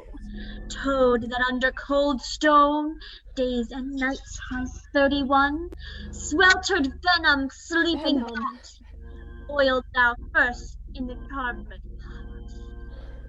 Double, double toil and trouble, fire burn and cauldron bubble. Fillet of a fenny snake in the cauldron boil and bake. Eye of newt and toe of frog, wool of bat and tongue of dog. Adder's fork and blind worm's sting, lizard's leg and howlet's wing, for a charm of powerful trouble, like a hell broth boil and bubble. Double, double toil and trouble, fire burn and cauldron bubble. Tail of dragon, tooth of wolf, witch mummy maw and gulf, of the ravined salt sea shark, root of hemlock digged in the dark, river of blaspheming dew, ball of goat and six of yew, slivered in the moon's eclipse, nose of Turk and Tartar's lips, finger of birth-strangled babe, stitch delivered by a drab, make the gruel thick and slab, and thereto a tiger's chaudron, for the ingredients of our cauldron. Double, double toil and trouble, fire burn and cauldron bubble. Cool it with a baboon's blood, then the charm is firm and good. Enter Hecate to the three other witches. Oh, well done! I commend your pains, and everyone shall share in the gains. And now, about the cauldron thing, like elves and fairies in a ring, enchanting all that you put in. Hecate exits. By the pricking of my thumbs, something wicked this way comes. Open locks, whoever knocks. Enter Macbeth. How now, you secret black at midnight hags? What is it you do? A deed without a name. I conjure you by that which you profess, however you come to know it. Answer me. Though you untie the winds and let them fight against the churches, though the easty waves confound and swallow navigation up, though bladed corn be lodged and trees blown down, though castles topple on their warders' heads, though palaces and pyramids do slope their heads to their foundations, though the treasure of nature's germans tumble all together, even till destruction sicken, answer me to what I ask you. Speak. Demand. We'll answer. Say, if thou hast rather hear it from our mouths or from our masters. Call him. Let me see him. Pour in sow's blood that hath eaten her 9 farrow, grease that sweeten from the murderer's gibbet, throw into the flame.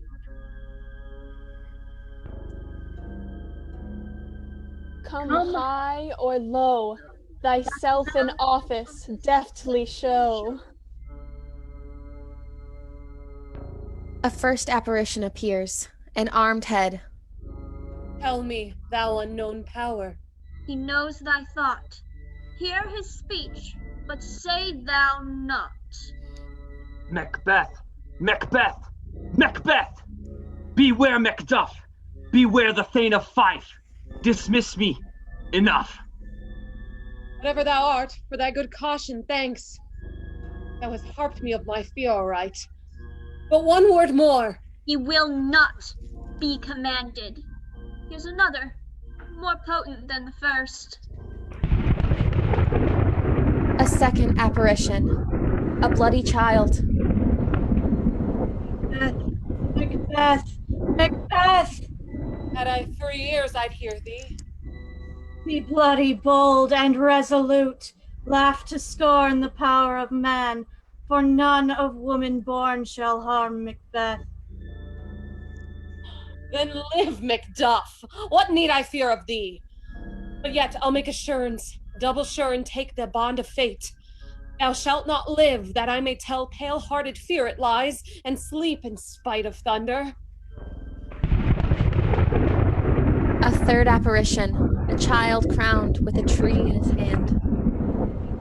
What is this that rises like the issue of a king, and wears upon his baby brow the round and top of sovereignty? Listen, but speak not to it. Be lion-mettled proud and take no care, who chafes, who frets, or where conspirers are. Macbeth shall never vanquished be, until great Birnam Wood to high Dunsinane Hill shall come against him. That will never be. Who can impress the forest, bid the tree unfix his earthbound root? Sweet Bodeman's good. Rebellious dead, rise never till the wood of Birnam rise, and our high-placed Macbeth shall live the lease of nature, pay his breath to time and mortal custom. Yet my heart throbs to know one thing. Tell me, if your art can tell so much, shall Banquo's issue ever reign in this kingdom? Seek to know no more. I will be satisfied. Deny me this, and an eternal curse fall on you. Let me know. The cauldron sinks. Why sinks that cauldron? And what noise is this? No. Show. Show. Show his eyes and grieve his heart. Come like shadows, so depart. A show of 8 kings appears, the 8th king with a glass in his hand, and Banquo last. Thou art too like the spirit of Banquo. Down! Thy crown does sear my eyeballs, and thy hair, thou other gold-bound brow, is like the first. A third is like the former. Filthy hags, why do you show me this? A fourth. Short eyes. What? Will the line stretch out to the crack of doom? Another yet. A 7th. I'll see no more. And yet the 8th appears, who bears a glass, which shows me many more. And some I see that twofold balls and treble scepters carry. Horrible sight! Now I see it's true, for the blood-boltered Banquo smiles upon me and points at them for his. The apparitions disappear. What? Is this so? Aye, sir. All this is so. But why stands Macbeth thus amazedly? Come, sisters, cheer we up his spirits and show the best of our delights. I'll charm the air to give a sound while you perform your antic round, that this great king may kindly say our duties did his welcome pay. The witches vanish. Are they gone? Let this pernicious hour stand I accursed in the calendar. Come in without there. Enter Lennox. What's your grace's will? Saw you the weird sisters? No, my lord. Came they not by you? No, indeed, my lord. Infected be the air whereon they ride, and damned all those that trust them. I did hear the galloping of horses. Who was it came by? 'Tis 2 or 3, my lord, that bring you word. Macduff has fled to England. Fled to England. Aye, my good lord. Time thou anticipest my dread exploits. The flighty purpose never is overtook, unless the deed go with it. From this moment, the very firstlings of my heart shall be the firstlings of my hand. And even now, to crown my thoughts with acts, be it thought and done. The castle of Macduff I will surprise. Seize upon Fife, give to the edge of the sword his wife, his babes, and all unfortunate souls that trace him in his line. No boasting like a fool. This deed I'll do before this purpose cool. But no more sights.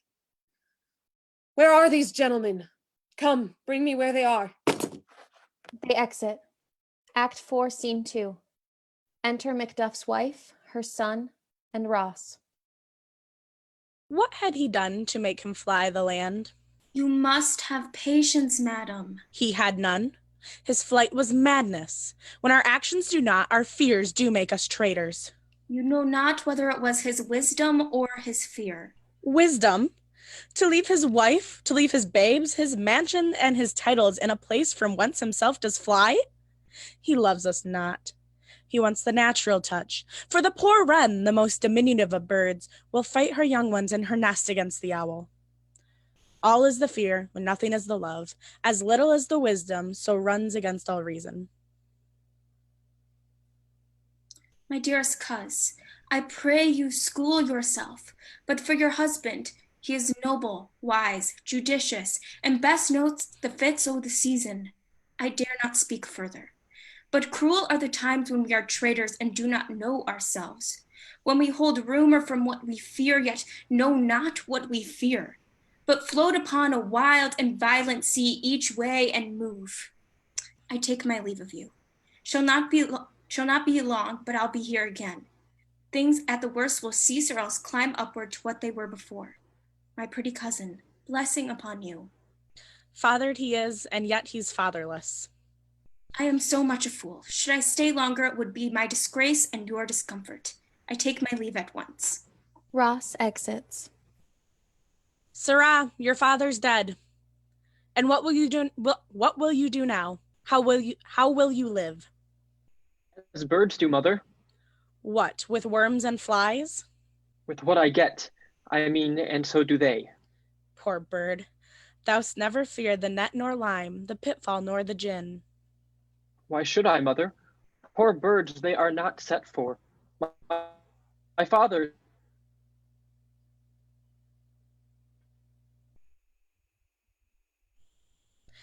He is dead. And how wilt thou do for a father? Nay, how will you do for a husband? Why, I can buy me 20 at any market. Then you'll buy 'em to sell 'em again. Thou speaks with all thy wit, and yet I faith with wit enough for thee. Was my father a traitor, mother?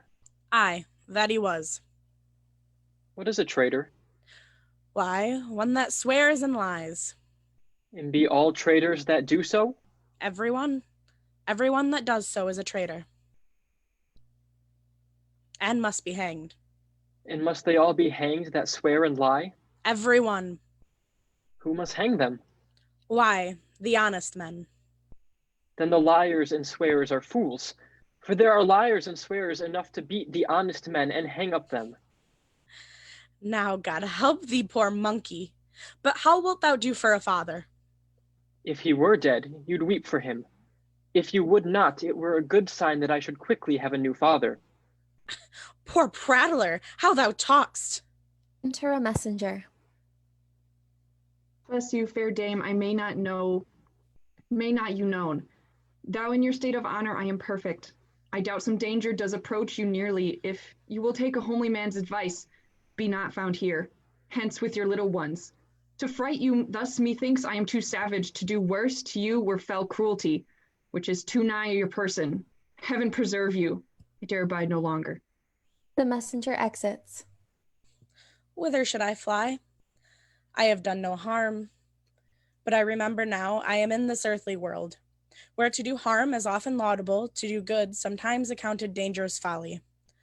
Why then, alas, do I put up this womanly defense to say I have done no harm? Enter the murderers. What are these faces? Where is your husband?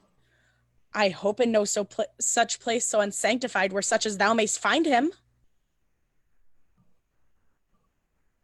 He's a traitor. Thou liest, thou shag-eared villain. What, you egg? Young fry of treachery! He has killed me, mother. Run away, I pray you. Murder!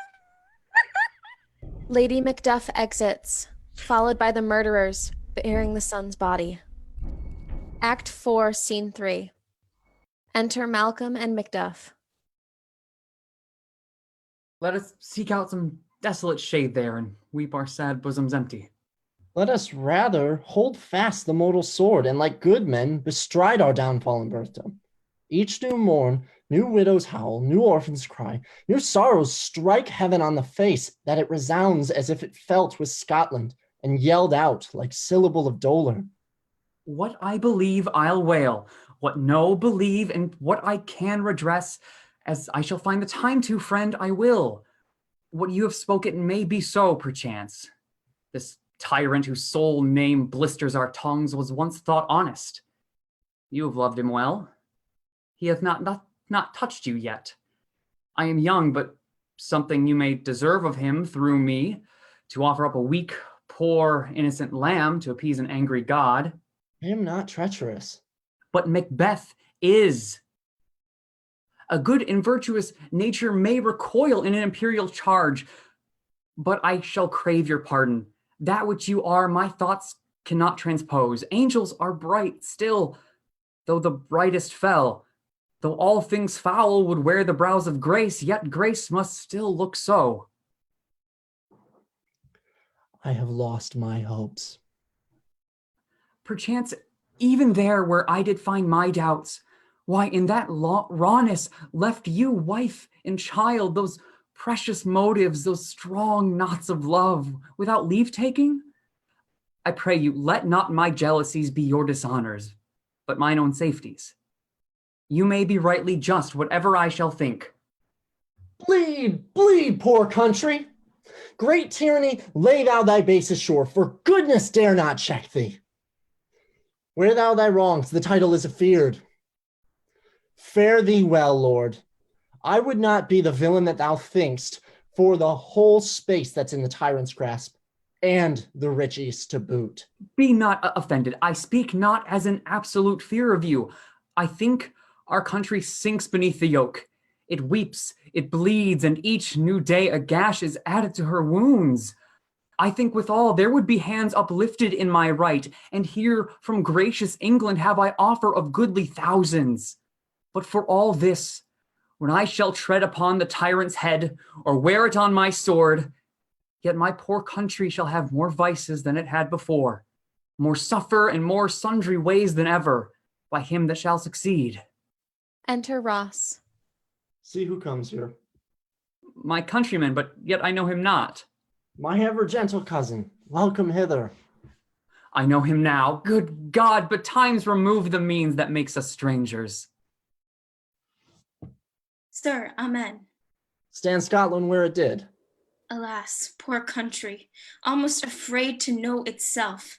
It cannot be called our mother, but our grave, where nothing but who knows nothing is once seen to smile, where sighs and groans and shrieks that rent the air are made not marked, where violent sorrow seems a modern ecstasy. The dead man's knell is there scarce asked for who, and good men's lives expire before the flowers in their caps, dying or ere they sicken. Oh, relation too nice and yet too true. What's the newest grief? That of an hour's age doth hiss the speaker. Each minute teems a new one. How does my wife? Why, well. And all my children? Well, too. The tyrant has not battered at their peace. No, they were well at peace when I did leave 'em. Be not a niggard of his speech. How ghost? When I came hither to transport the tidings which I have heavily borne, there ran a rumor of many worthy fellows that were out, which was to my belief witnessed the rather, for that I saw the tyrant's power afoot. Now is the time of help. Your eye in Scotland would create soldiers, make our women fight to doff their dire distresses. Be it their comfort, we are coming thither. Gracious England hath lent us good seaward and 10,000 men, an older and better soldier none that Christendom gives out. Would I could answer this comfort with the like, but I have words that would be howled out in the desert air where hearing should not latch them. What concern they? The general cause, or is it a fee group due to some single breast? No mind that's on it, but in it shares some woe. though the main part pertains to you alone. If it be mine, keep it not from me. Quickly, let me have it.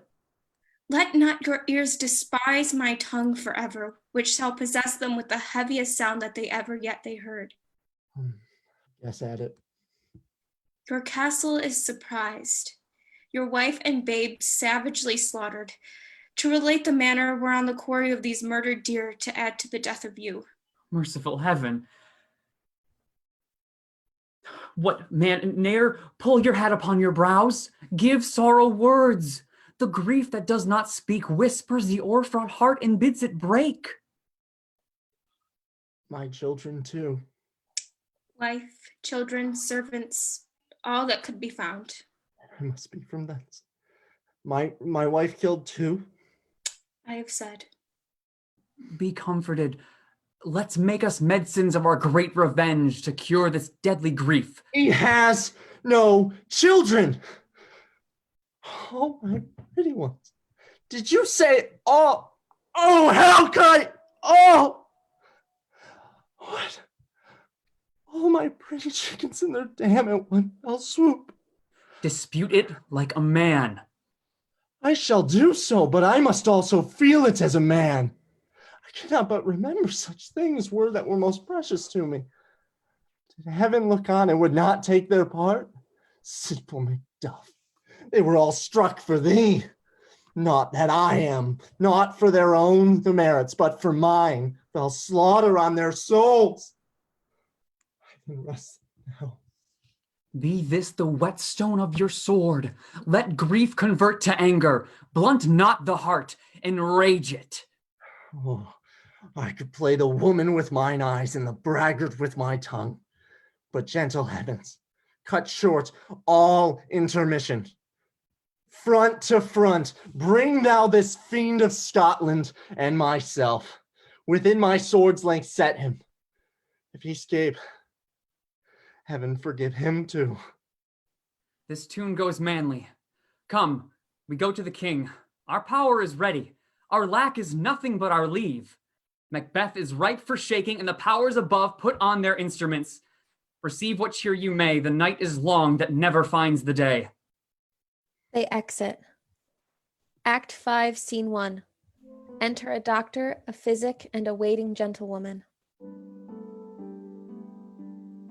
I have 2 nights watched with you, but can perceive no truth in your report. When was it she walked? Since His Majesty went into the field, I have seen her rise from her bed, throw her nightgown upon her, unlock her closet, take forth paper, fold it, write upon it, read it, afterwards seal it, and again return to bed. Yet all this while in the most fast sleep. A great perturbation in nature to receive at once the benefit of sleep and do the effects of watching. In this slumbery aggregation, besides her walking and other actual performances, what at any time have you heard her say? That, sir, which I will not report after her. You may to me, and 'tis most meet you should. Neither to you nor anyone, having no witness to confirm my speech. Enter Lady Macbeth with a taper. Lo you, here she comes. This is her very guise, and upon my life fast asleep. Observe her, stand close. How came she by that light? Why, it stood by her. She has light by her continually, 'tis her command. You see her eyes are open. Aye, but their sense are shut. What is it she does now? Look how she rubs her hands. It is the accustomed action with her to seem thus washing her hands. I have known her continue in this quarter of an hour. Yet, here's a spot. Hark, she speaks. I will set down what comes from her to satisfy my remembrance the more strongly. Out, damn spot. Out, I say. 1, 2. Why then? 'Tis time to do it. Hell is murky. Fie, my lord, fie, a soldier and afeard. Why need we fear?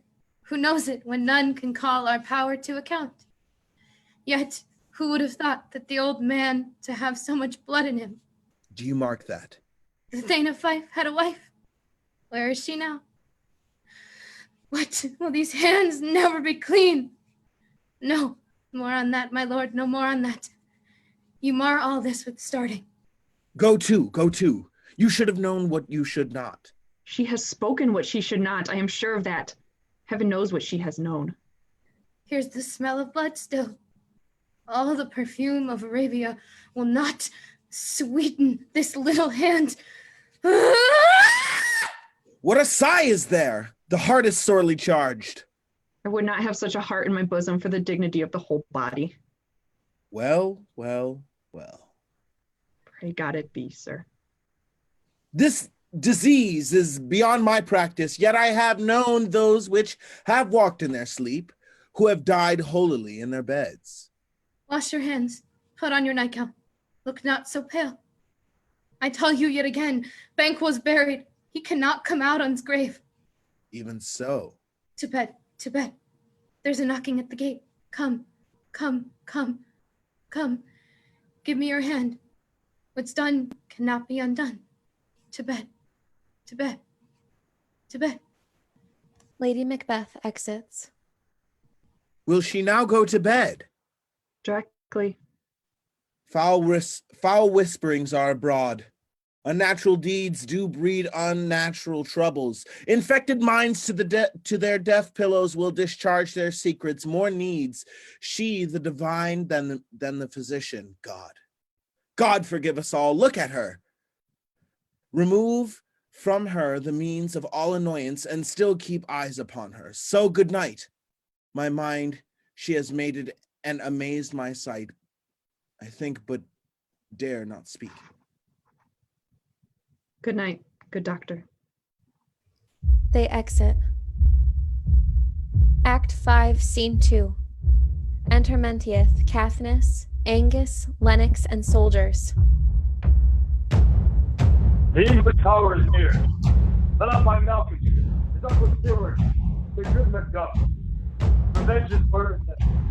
For their dear cousins, which would bleed in grim, alarming sight to mortify men. Near Burnham Wood shall we well meet them. That way are they coming. Who knows if Donalbain be with his brother? For certain, sir, he is not. I have a file of all the gentry. There is Cyrus' son, and many unroughed youths that now contest their first commandment. What does the tyrant? Great Dunsinane he strongly fortifies. Some say he's mad, others that lesser hate him do call it valiant fury, but for certain he cannot buckle his distempered cause within the belt of rule. Now does he feel his secret murderer sticking on his hands. Now minutely revolts, upbraid his faith breach. Those he commands move only in command, nothing in love. Now does he feel his title hang loose about him, like a giant's robe upon a dwarfish thief. Who then shall blame his precious senses to recoil and start, when all that is within does condemn itself for being there? Well, march we on, to give obedience where 'tis truly owned. Meet we the medicine of the sickly wheel, and with him pour we in our country's purge each drop of us. Or so much as it needs to do the sovereign flower and drown the weed. Make we our march towards Burnham. They exit, marching. Act 5, Scene 3. Enter Macbeth, the doctor, and attendants. Bring me no more reports. Let them fly all. Till Burnham Wood remove to Dunsandane, I cannot taint with fear. What's the boy, Malcolm? Was he not born of woman? The spirits that know all mortal consequences have pronounced me thus. Fear not, Macbeth. No man that's born of woman shall e'er have the power upon thee. Then fly, false thanes, and mingle with the English epicures. The mind I sway by and the heart I bear shall never sag with doubt nor shake with fear. Enter a servant. The devil damn thee black, thou cream-faced loon. Where goest thou the goose look? There's 10,000. Geese, villain? Soldiers, sir. Go prick thy face and overread thy fear, thou lily-livered boy. What soldier's patch? Death of thy soul! Those linen cheeks of thine are counselors to fear. What soldiers, Wayface? The English force so please you. Take thy face hence, Satan! I'm sick at heart when I behold Satan! I say, this push will cheer me ever or deceit me now. I have lived long enough. My way of life is fallen into the sear, the yellow leaf, and that which should accompany old age as honor, love, obedience, troops of friends, I must not look to have, but in their stead curses, not loud but deep, mouth honor. Breathe, which the poor heart would fain deny and dare not. Satan! What is your gracious pleasure? What, news more? All confirmed, my lord, which was reported. I'll fight till from my bones my flesh be hacked. Give me my armor. 'Tis not needed yet. I'll put it on. Send out more horses. Scur the country round. Hang those that talk of fear. Give me mine armor. How does your patient, doctor? Not so sick, my lord, as she is troubled with thick coming fancies that keep her from her rest. Cure her of that. Canst thou not minister to a mind diseased? Pluck from the memory a rooted sorrow, raise out the written troubles of the brain, and with some sweet oblivious antidote cleanse the stuffed bosom of that perilous stuff which weighs upon the heart. Therein the patient must minister to himself. Throw physics to the dogs. I'll none of it. Come, put mine armor on. Give me my staff. Satan, send out. Doctor, the thanes fly from me. Come, sir, dispatch.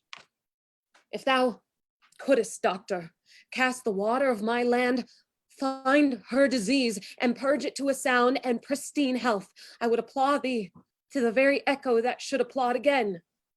Pull it off, I say. What rhubarb senna or what purgative drug would scour these English hence? Hearest thou of them? Hi, my good lord. Your royal preparation makes us hear something. Bring it after me. I will not be afraid of death and bane till Burnham Forest come to Dunsinane. Were I from Dunsinane away and clear, profit again should hardly draw me here. They exit. Act 5, Scene 4. Enter Malcolm, Seward, Macduff, Seward's son, Menteith, Caithness, Angus, and soldiers marching. Cousins, I hope the days are near at hand that Chambers will be safe. We doubted nothing. But what is this before us? The wood of Burnham. Let every soldier hew him down a bough and bear it before him. Thereby shall we shadow the numbers of our host and make discovery air and report of us.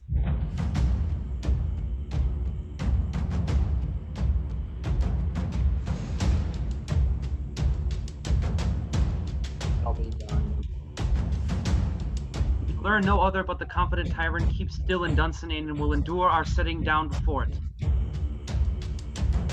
'Tis his main hope. For where there is advantage to be given, both more and less have given him the revolt, and none serve him with but constrained things, whose hearts are absent too. Let our just censors attend the true event, and we put on industrious soldiership. Time approaches that will with due decision make us known. What we shall say, we have, and what we owe. Thoughts speculative, their unsure hopes relate, but certain issue strokes must arbitrate, towards which advance the war. They exit marching. Act 5, Scene 5. Enter Macbeth, Satan, and soldiers. Hang out our banners on the outward walls. The cry is still, they come! Our castle's strength will laugh a siege to corn. Here, let them lie till famine and the ague eat them up. Were they not forced with those that should be ours, we might have met them dareful, beard to beard, and beat them backward home. A cry within of women. What is that noise? It is the cry of a woman, my good lord. I've almost forgot the taste of fears. The time has been my senses would have cooled to hear a night shriek, and my fell of hair would at a dismal treatise rouse and stir as life were in it. I have supped, full with horrors. Direness, familiar to my slaughterous thoughts, cannot once start me. Enter Satan. Wherefore was that cry? The queen, my lord, is dead. She should have died hereafter. There would have been a time for such a word. Tomorrow and tomorrow and tomorrow creeps in this petty pace from day to day to the last syllable of recorded time. And all our yesterdays have lighted fools the way to dusty death. Out, out, brief candle. Life's but a walking shadow, a poor player that struts and frets his hour upon the stage and then is heard no more. It is a tale told by an idiot, full of sound and fury, signifying nothing. Enter a messenger. Thou comest to use thy tongue, thy story quickly. Gracious my lord, I should report that which I say I saw, but know not how to do it. Well, say, sir. As I did stand my watch upon the hill, I looked toward Burnham, and anon methought the wood began to move. Liar and slave. Let me endure your wrath if it be not so. Within these 3 miles may you see it coming. I say a moving grove. If thou speakest false, upon the next tree shall thou hang alive, till famine cling thee. If thy speech be sooth, I care not if thou dost for me as much. I pull in resolution and begin to doubt the equivocation of the fiend that lies like truth. Fear not till Burnham Wood do come to Dunsinane. And now a wood comes to Dunsinane. Arm, arm, and out. If this which he avouches does appear, there is nor flying hence, nor tarrying here. Again to be aweary of the sun, and wish the estate of the world were now undone. Ring the alarum bell. Blow, wind, come rack. At least we'll die with harness on our back. They exit. Act 5, Scene 6. Enter Malcolm, Seward, Macduff, and their army with bows.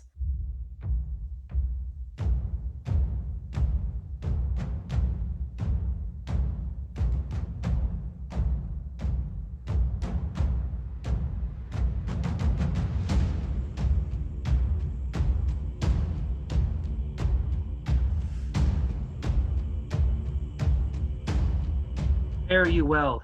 Do we but find the tyrant's power tonight? Let us be beaten if we cannot fight. Make all our trumpets speak. Give them all breath, those clamorous harbingers of blood and death. They exit. Act 5, Scene 7. Enter Macbeth. They have tied me to a stake. I cannot fly, but bear-like I must fight the course. What's he that was not born of woman? Such a one am I to fear or none. Enter young Seward. What is thy name? Thou'lt be afraid to hear it. No, though thou call'st thyself a harder name than any is in hell. My name's Macbeth. The devil himself could not pronounce a title more hateful to mine ear. No, nor more fearful. Thou liest, abhorrent tyrant. With my sword I'll prove the lie thou speakst.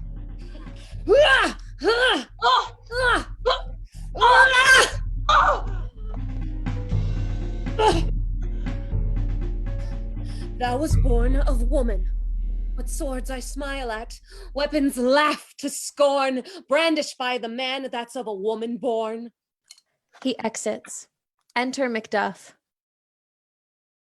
That way the noise is. Tyrant, show thy face!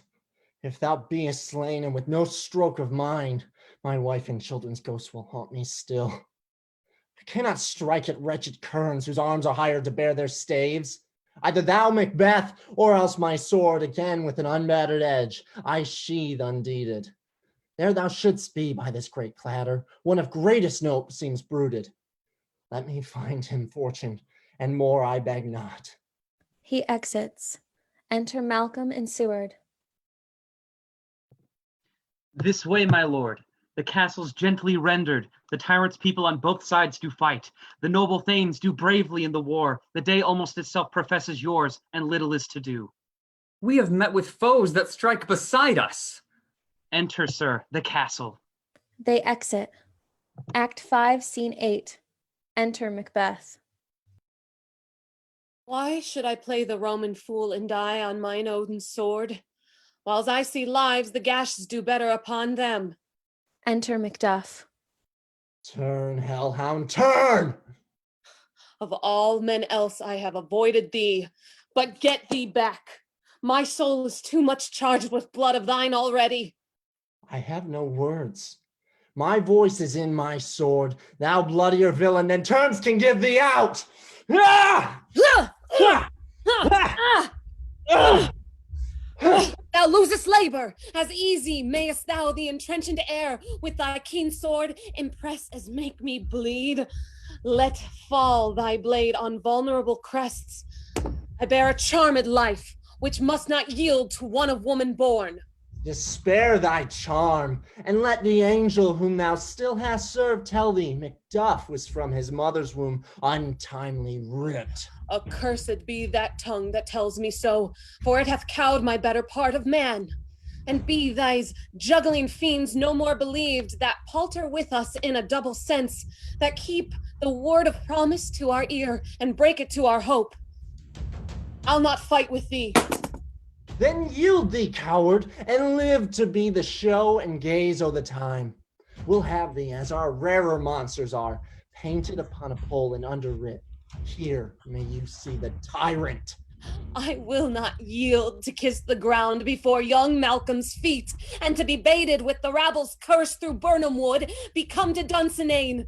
And thou opposed, being of no woman born, yet I will try the last.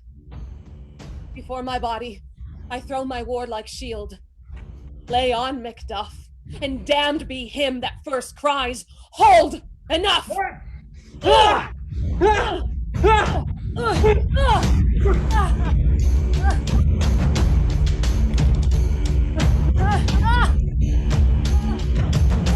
They exit, fighting. Macduff exits, carrying off Macbeth's body. Enter Malcolm, Seward, Ross, thanes, and soldiers. When the friends we missed were safe arrived,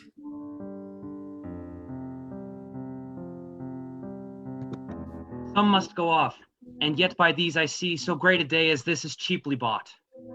Macduff is missing, and your noble son.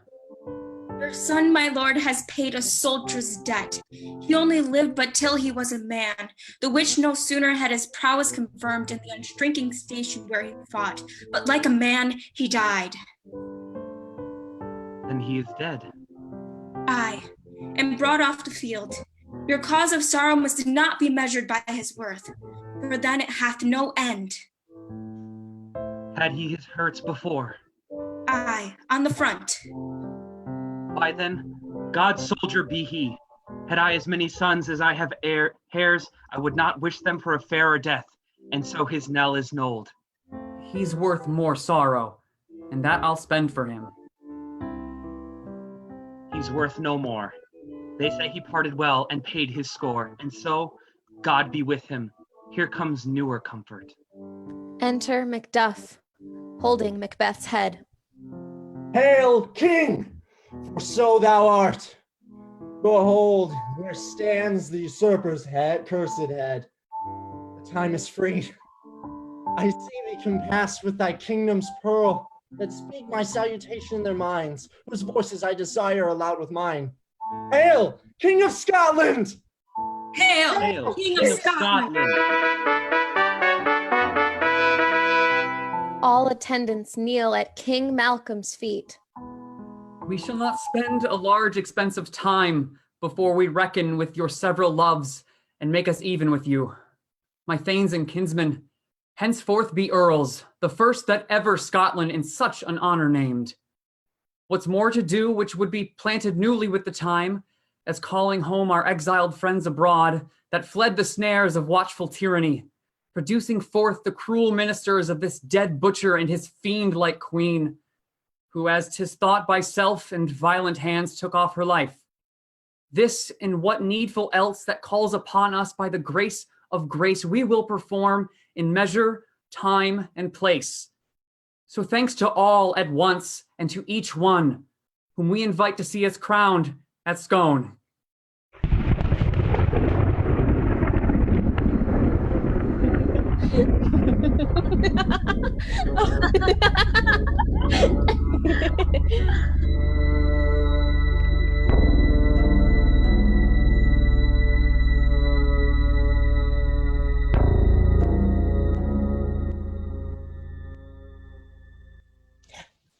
And that's our show.